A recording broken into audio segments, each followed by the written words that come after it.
On Thanksgiving, my parents told me, all the inheritance is going to your sister, you barely help us anyway. My sister smiled smugly, you were never the favorite. I stood up and calmly said I would stop paying their medical bills. But a month later, they called me. We've decided to leave everything to Olivia, Mom said casually, putting down her fork. For a second, I thought I misheard her. The smell of pumpkin pie was still in the air, mashed potatoes were getting cold on the table, but suddenly, Thanksgiving dinner didn't feel warm anymore, it felt cold. What? I asked, setting down my wine glass. The inheritance, Dad said without looking up, the house, the savings, everything. Olivia sat across from me, swirling her wine with a smug smile. You don't really help them anyway, she said with a shrug. I gave a short, dry laugh. I don't help? I repeated. Who's been paying their medical bills? Who paid for Dad's surgery last year? Who's been making sure they could even afford this house? Mom sighed like I was being annoying. We never asked you to do any of that, Ellen. That's when it hit me. All those years of helping, all those nights stressing over money, and yet, Olivia, who never helped, was always praised. I remembered something from when we were kids. Mom, look, he's crying. I was 10, I had fallen off my bike and scraped my knees, blood dripped onto the ground. Olivia, who was 7, just stood there watching. Mom didn't even look up from her magazine. Stop whining, Ellen, Olivia's the strong one. Dad just grunted in agreement. Even back then, Olivia was their favorite. I was just, there, useful, but not loved. I ran my hand over my face and brought myself back to the present. Are you serious? I asked quietly. You call me every time you need money. You even said you'd be in trouble without me. Olivia rolled her eyes. You're always so dramatic. If you didn't want to help, you could have just said no.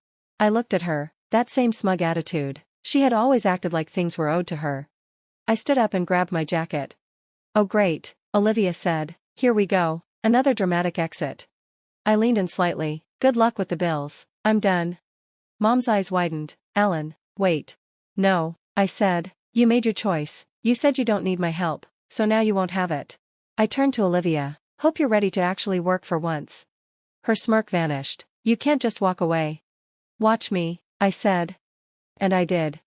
For the first time in years, I walked out of that house feeling strong, not used. A month later, my phone rang. It was Mom. I didn't answer. She called again, then again. By the 5th time, I finally picked up, tired after a 12-hour shift. Ellen, honey, Mom said softly, we need to talk. I sat back, already guessing what this was about. Olivia, she's having a hard time, and we could really use your help. I almost laughed. My help? You mean my money? It's not like that. It is exactly like that, Mom. Dad's voice came on next. Let's be real, Ellen. You've always been the one handling this stuff. We're your parents. You can't just leave us. I was tired. I clenched my jaw. Actually, I can. Silence. Mom tried again. Ellen Hugh, we raised you. We gave you everything. I laughed bitterly. You gave me guilt and pressure. Olivia got your love. Let her take care of you now. Mom's voice cracked. She can't, she doesn't have the money.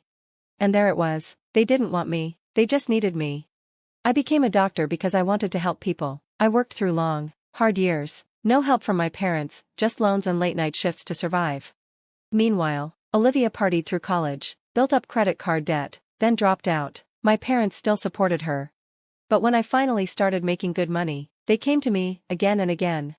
At first it was a little help, then it became everything, surgeries, medications, even Olivia's rent. I paid more than half my paycheck to them every month.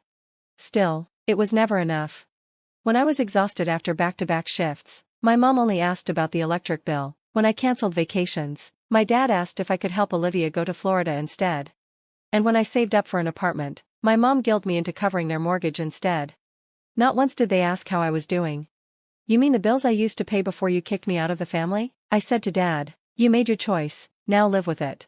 Ellen, please, Mom tried again. We didn't mean. Yes, you did, I said, and so did I. Goodbye, Mom. I hung up. For the first time in my life, I didn't feel guilty, I didn't feel used. And it felt amazing. For 2 weeks, they tried everything. Guilt trips. We're struggling, Ellen. We don't know how to pay for Dad's meds. Fake concern. You work too hard. Don't you think you're becoming bitter? We just want to talk. Then demands. You're a doctor. Money's nothing to you. We're your parents. You owe us. I ignored them all. Then Olivia called. I was shocked, she hadn't reached out since Thanksgiving. I picked up. Took you long enough, she snapped. Are you seriously ignoring Mom and Dad? You're acting like a child. I sighed. What do you want, Olivia? I want you to stop being selfish and fix this. Mom is stressed, Dad's sick, I can't pay for everything. I smiled. Maybe you should have thought of that before bragging about the inheritance. She was quiet for a second, then scoffed. You're really that petty?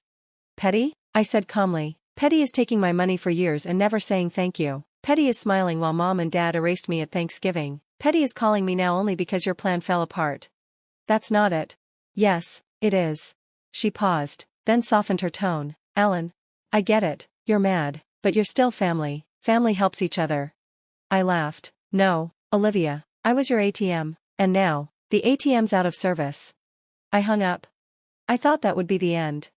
But I underestimated them. One night after work, I pulled into the parking lot of my apartment, and there they were. Mom, Dad, and Olivia, waiting outside my building. I stepped out of my car, tired and annoyed. What are you doing here? I asked coldly. We need to talk, Dad said. No, we don't, I replied, heading toward the door. Alan Hugh, Mom called. This is serious. I turned around. Fine, you've got 2 minutes. Dad sighed. We were a little harsh on Thanksgiving. A little? Mom jumped in. We should have shown more appreciation, but we didn't think you'd take it this far. Olivia rolled her eyes. You're acting like it's some soap opera. I stared at her. Then why are you here, Olivia, if I'm being so dramatic? She didn't answer. Mom spoke again. Alan, we can't do this without you. We're behind on the house. Dad's meds are too expensive. And Olivia. Let me guess, I said. Olivia is struggling. Silence. I laughed bitterly. You all thought I was bluffing, didn't you? Thought I'd feel guilty and come running back with my wallet. Well, guess what? I looked them each in the eye. I meant what I said. I'm done. Mom's face hardened. So that's it?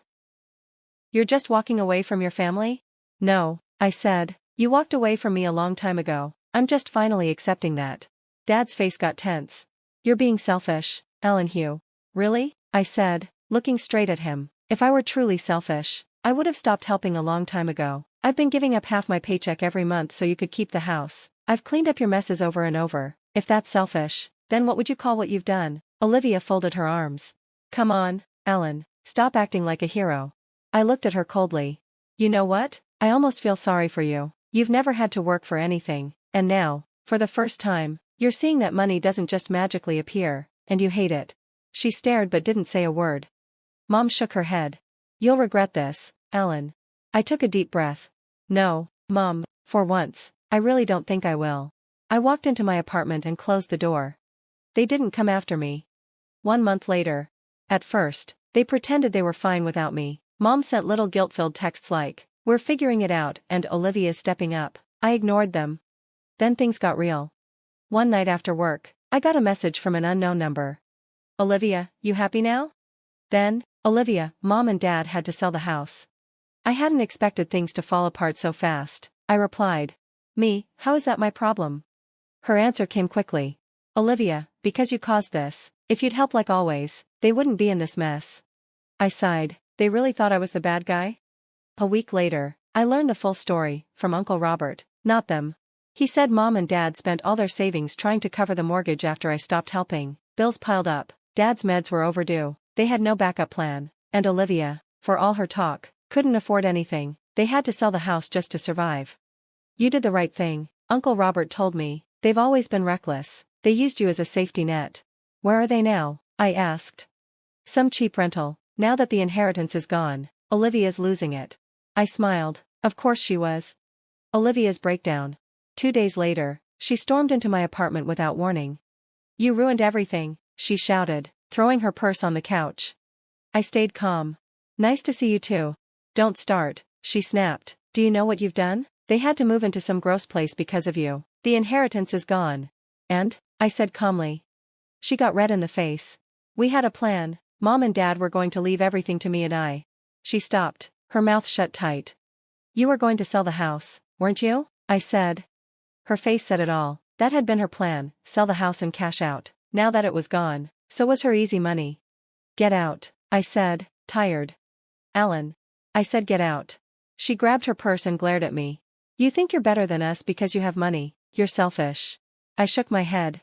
No, I worked hard for this life, you waited around for handouts, and I'm done letting you use me. For once, she had nothing to say. I opened the door. She left. Mom's last try. A few days later, Mom called during my lunch break. Maddie, she said sweetly. What do you want, Mom? This hasn't been easy for us, we lost everything, don't you feel a little guilty? I took a bite of my sandwich. Nope. Silence. Then came the real reason. Your apartment is big, maybe your father and I could stay for a while, just until we're back on our feet. I almost laughed. Absolutely not. Alan Hugh, don't be ridiculous. Mom, I interrupted, you made your choices, now live with them. She got upset. How can you be so cruel to your parents? Cruel? I said, you used me for years, you let Olivia walk all over me, and now you want to move in? I was never your son, I was your wallet. She started crying. But this time, I felt nothing. Goodbye, Mom. I hung up. Freedom.